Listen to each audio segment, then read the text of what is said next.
जय जगन्नाथ सांग माने मु तपस्विनी मोर चैनल को आपण को स्वागत जनाऊँगी। आज यही रेसिपीटी बहुत हेल्दी अटे। यह आपण माने भात और रुटी सहित खाई पारिबे।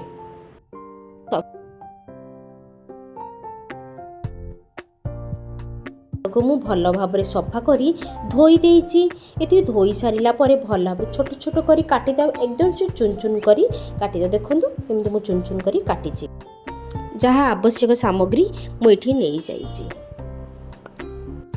तापर गोटे कड़े नहीं से 2 चामच तेल देगी पियाज पकई देइछि काटी रखि से भाजी गोटे ग्राइंडर जार दे ताकू ग्राइंड करी देइछि।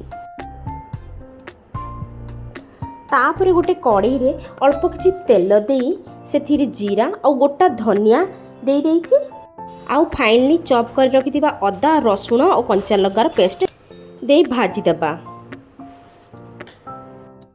तापरे अल्प किछि मटर और गोटे कंचा आलू दे देबा और पुणी ताकू अल्प समय पे भाजी देबा। मटर आलू को किछि समय भाजीबा परे सेथिरे टमाटो दे देबा। टमाटरे किछि हळदी गुंड पुणी लंका गुंड आउ धनिया गुंड दे ताकू और लूण दे ताकू किछि समय पे चलाइबा। तापरे सेथिरे ग्राइंड कर रखिथिबा पियाज को सेथिरे देई देबा। देला परे ताहाकू अल्प किछि समय पय चलाइबा।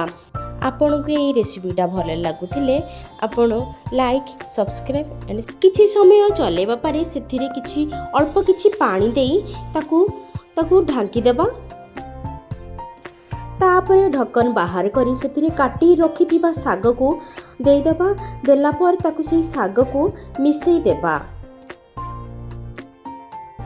तापरे सागटा को सिझिया 5 मिनिट छाड़ी देबा। तापरे ढक्कन बाहर करे सेथिरे गोटे तड़का देबा। सेथिरे रसुण आ मरीच आ सोरिष भल भाव तेल रे गरम करी सेथिरे ए तड़काटा को देबा।